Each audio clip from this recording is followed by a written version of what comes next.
time we have had the high floods in Kaziranga, and which was expected in a way that we knew that there would be floods, and we were better prepared for it, so we had the preparations in place.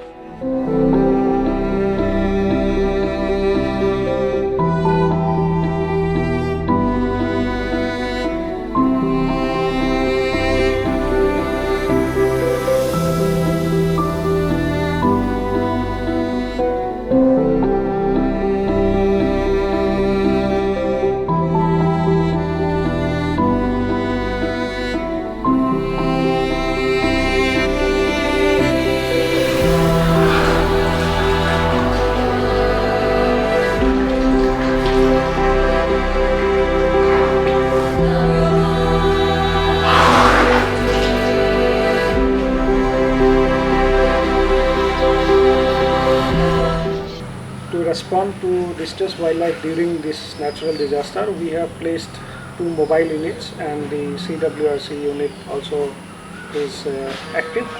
And for last 5 days, we have rescued 73 distressed wildlife during the period, and could release 44 of them back to the wild after treatment. And currently, we are housing 13 individual animals which require long-term care, and which includes 1 great one horned rhinoceros juvenile and 1 Asian elephant calf.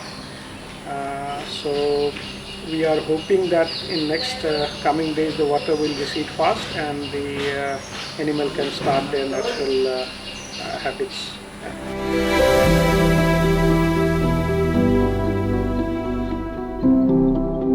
We have been able to rescue them, and they are currently under treatment and care which an infant needs at the CWRC, and we hope that we can give them a second chance of life again.